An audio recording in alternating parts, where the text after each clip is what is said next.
Morning, y'all. Happy Tuesday, man. Ready to get this day started. So anyway, guys, hope you're having a great morning. I am heading to the office. Gotta go into the city today, and we gotta go into the city tomorrow. Tomorrow and Thursday. My dog called it back. So yeah, guys, we gotta go into the city. I got 2 consultations today, and we got a nice screen and recoat with UD Cure. So let's get straight to it, man. So I just had one of my members in my Cleaners Connect group just call me from Texas, and he said, Courtney, I was really thinking about getting into the carpet cleaning industry, but he said, man, seeing what you're doing, it seemed like it doesn't require much to get started, and I don't have to do a lot of jobs to make good money. And then, he just wanted to verify. I said, yeah, literally you can start the wood floor maintenance. Literally, guys, realistic, $5,000 on the low end. If you want some top of the notch, better equipment, I'm gonna say about $8-10 right?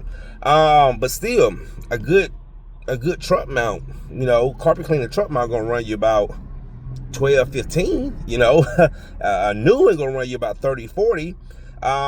And then with the wood floor maintenance, like I said, you can do it out of a truck, a small vehicle.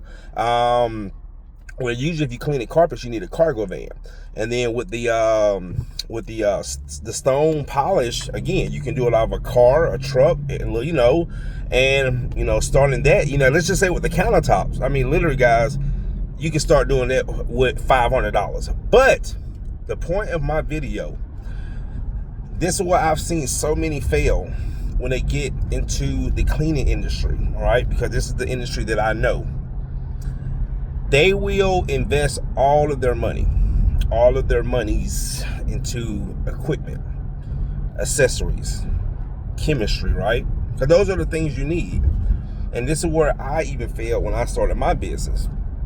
They don't really have a good business plan, and they forget about the one most important part of running any business, and especially a home service business, is marketing, all right? A lot of us get caught up in the equipment and the process, which is important. But think about it, guys.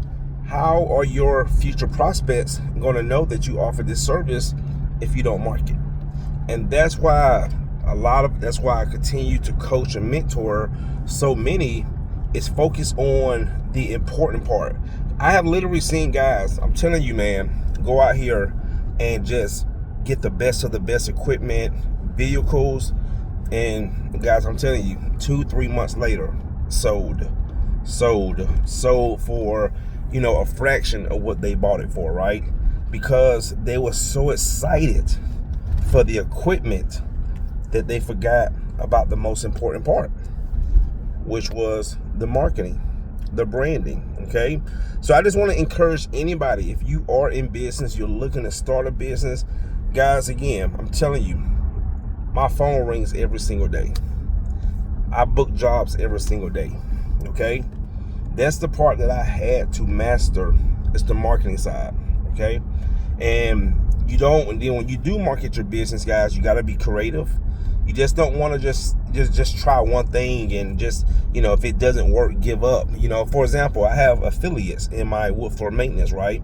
And the feedback that I'm getting about different things that I'm doing for my students, how they're working differently. Like one of my students said, Courtney, his name is Marco. He said, Courtney, can you create some more of those templates that you create for us with the videos? Because those work really well for me. Well, another one of my students was telling me how me running their ads on the weekend, how that has helped him book a few jobs.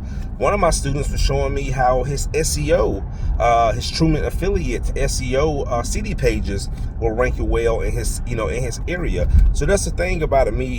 I call strategic marketing, where you gotta it's that saying, don't put all your eggs in one basket. And that's why I see a lot of people fail. And I know it can be challenging, to put money here, put money there, but guys, it's just what it takes for most of us, okay? Unless you're doing commercial, where you're going to be doing a lot of what we call boots on the ground, going in, introducing yourself, selling yourself. I love online marketing, because that's where people are going to search for things. I always ask people, they always say, Courtney, do this work? I said, well, let me ask you a question. What do you do when you look for companies? So that's why I'm strictly mostly Google, YouTube.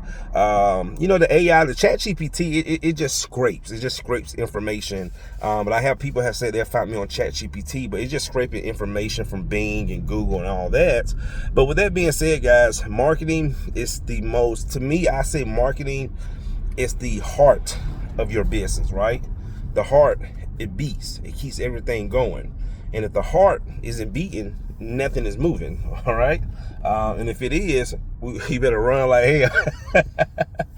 There's zombies. But my thing, guys, is that you gotta market your business. You gotta learn how to market. You gotta budget for market. You gotta plan for marketing. Marketing. That's one of my favorite subjects.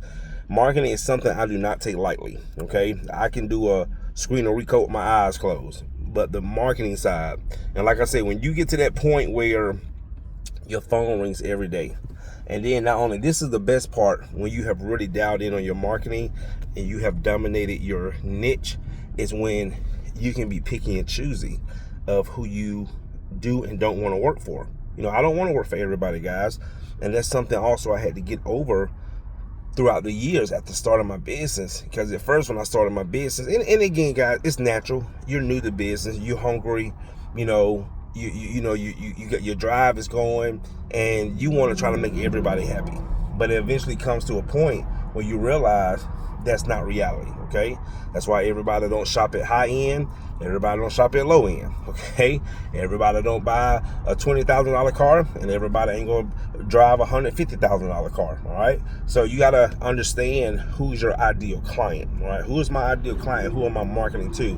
Once you understand that, then you'll know how to market your business. You'll create different things. Like, for example, me. One of the things I had to do to make my business run more smoother with the wood floor maintenance is I had to create a system where I filter out a lot of people who are going to waste my time and not use my services based on price. That's one of the number one reasons why somebody would not use you if you're in a home service business. Most of the time is your price, but it's okay, because you learn how to, when you get enough of those clients that will pay your price, the ones that don't pay your price, it doesn't matter. It just doesn't matter, I created where I do paid in-home consultations. Like, I got 2 paid in-home consultations today. I give people options, all right? Like yesterday, I had a guy call me. He was from Covington or Conyers, and told him, I can do an in-home consultation, or he can send me some pictures, all right? Well, let me start with the pictures first. Okay, good. Yeah, that's a good start. All right, send me the pictures, the measurements. I gave him a price. All right, well, I think about it and I'll let you know. That basically means he's price shopping, because once I gave him the price, now I gotta think about it and I'll let you know. All right. So when they say stuff like that, or let me talk to the wife, they're basically an excuse, and it's okay. I understand. I've been doing this long enough. All right. I can hear the certain languages and the certain, sayings when I know they're not my ideal client. But then I have some people say, yeah, let's go. Yeah. Oh, I've already did the in-home consultation. I'm just calling to see what day you can get out here. You see what I'm saying? So that's what it is, guys. So anyway, man, market your business, plan. Okay, you got to strategize. You got to be unique. Okay, marketing to me is art. It is art, man. And that's, to me, for me, that's the work behind your business. It's the marketing side. Doing the work, like I say, guys, I can speak for myself. What I do for a living is so easy. Okay, guys, I'm telling you. People like, man, I heard guys say, man, Courtney, you work hard. No, I don't. No, I do not. Do not put that juju on me. I do not work hard. My work is easy. It's relaxing. All right, very few. Because again, I've been doing this. I've been doing wood floors for over for over 12 years, and I've been full-time at it for 6 years. So I've really mastered it, and it's easy. Just like when I used to clean carpets. Cleaning carpets, it got to the point, guys, I can literally clean carpets with my eyes closed. It became that easy. But running the business, that's the challenge, okay? Marketing the business, getting people to your website, getting people to call your phone, getting people to come inside your store. That's the work. That is the work. And that's the continuous work, because things change, okay? You have companies that pop up. You know, I keep an eye on certain companies, you know, to see what they're doing. You know, so if I got to tweak something, if I got to up my marketing, if I got to up my SEO, okay? If I got to re-strategize, okay? So anyway, guys, hopefully this video can help somebody. I am about to get ready to pull up in this office and head into this city, the city of Atlanta. And I'll see you guys in the next one. Thanks for watching.